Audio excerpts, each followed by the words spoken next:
अस्सलाम वालेकुम, क्या हाल चाल हैं। तो जनाब, रमज़ान के दिन थोड़े रह गए हैं, बस रमज़ानुल मुबारक आया ही जाता है। और जो मेरे काम रहते हैं अभी, उनमें बेडशीट चेंज करनी थी और उसके बाद कुछ कवर्स वगैरह उतारने हैं। तो मैंने कहा आज जो है ना वॉशिंग का काम कंप्लीट कर लूँ, और कुछ कुकिंग का काम भी अभी रहता है। देखें, इतना दिन से तैयारियां श्यारियां कर रहे हैं, तो फिर भी कुछ ना कुछ काम रह ही जाता है। तो मेरे रोल रह गए हैं चिकन रोल बनाने वाले। मैंने इनको कहा है कि मुझे रोल शीट आज, बल्कि मैं रात को ही ले आई थी। तो फिर उसके बाद मैं ये सफाइयाँ वगैरह और जो वॉशिंग का सर्कल वगैरह है ये चला कर, तो फिर इसके बाद चिकन रोल बनाने के लिए बैठूँगी। चिकन रोल बनाने का जो काम है ना, ये मुझे अच्छा बिल्कुल भी नहीं लगता है। एक जगह पर जो बैठ कर के करने वाला जो काम होता है ना, तो ये मुझे बड़ा मुश्किल लगता है। और ये भी होता भी छोटा-छोटा काम है, और ये बनाने भी मैंने सिर्फ़ 2 शीट्स ही मँगवाई हैं। तो उसके बाद जो है ना जी, समोसों के लिए मैं समोसे बनाकर फ्रीज़ नहीं कर रही हूँ। एक तो वो खाए इतने ज़्यादा नहीं खाए जाते। अब मुझे तो इतना अंदाज़ा भी नहीं हो रहा, क्योंकि आलू वाले जो है ना वो फिर मैं जिस दिन बनाने होंगे ना उसी दिन बनाऊँगी। मतलब फ्रीज़ नहीं मैं कर रही। चिकन ये स्प्रिंग रोल हैं, ये तो फ्रीज़ हो ही जाते हैं। तो आधा काम मेरा कंप्लीट हुआ और आधा मैंने वैसे ही छोड़ दिया, क्योंकि हमारे घर आ गए थे गेस्ट। और तो मैंने जो रूटीन का था, सालन वगैरह जो बना हुआ था, तो साथ मैंने एक स्वीट डिश बना दी थी। फिर उसके बाद हम लोगों ने एक चक्कर आपा के घर भी लगाना था रमज़ान से पहले पहले। इनके पापा से काफ़ी दिनों का कह रही थी मैं। तो ये जो है ना टाल-मटोल कर रहे थे। मैंने कहा बस आज जो है ना लाज़मी जाना ही जाना है। बच्चे भी काफ़ी दिनों से कह रहे हैं कि फूफो के घर जाना है। तो फिर ये मान गए। असर के बाद इन्होंने कहा है कि जाएँगे, और फिर आज निकल पड़े हैं। तो अभी पहुँचते हैं तक उनके घर तक तो फिर मगरिब हो जाती है। तो नूर ने स्पगेटी बनाए हुए थे।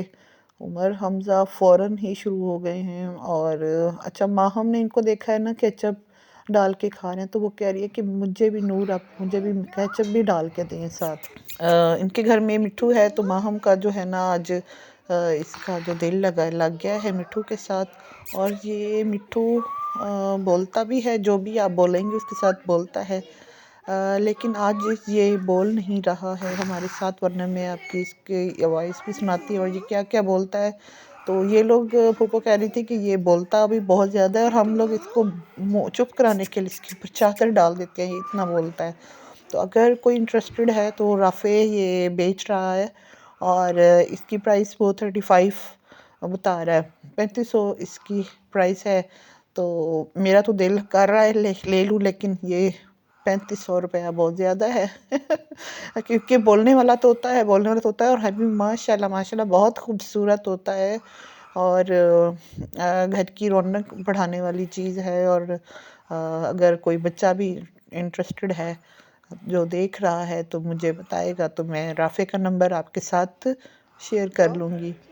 तो फूफो के घर के साथ ही ये है जनाब शुएब का घर। शुएब हमें बुलाने आ गया था कि तरह हमने कहा हमने आना है आपकी तरफ। अरूज की तबीयत नहीं ठीक थी, उसका भी पता करना था। तो फिर उसके बाद हम लोग आ गए हैं इधर अरूज के घर में। तो अरूज जो है वो अभी किचन में बिज़ी है। और शुएब ने माहम को आइसक्रीम दे दी, और मैं कह रही हूँ कि अभी मौसम ठंडा, ये पूरी आइसक्रीम ना खाए।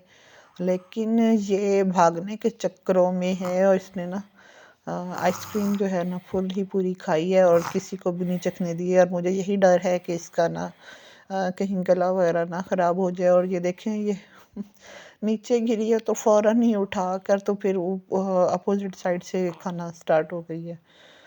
और मैं चलती हूँ अब रोज़ के साथ गपशप लगाने। और किचन में है साथ उसके, खड़े होकर किचन में गपशप लगाने का अपना ही मज़ा है भाई। तो अरूज ने बनाया है रायता, और चिकन कढ़ाई बनाई है, और राइस बनाए हुए हैं। तो गपशप लगाते लगाते काफ़ी टाइम हो गया। इनके पापा फिर ईशा की नमाज़ पढ़ने चले गए। तो हम लोग गपशप लगाते लगाते फिर टाइम गुज़रा, और अब काफ़ी रात का टाइम हो गया। तो घर चलते हैं और आपसे इजाज़त चाहती हूँ। अल्लाह हाफ़िज़।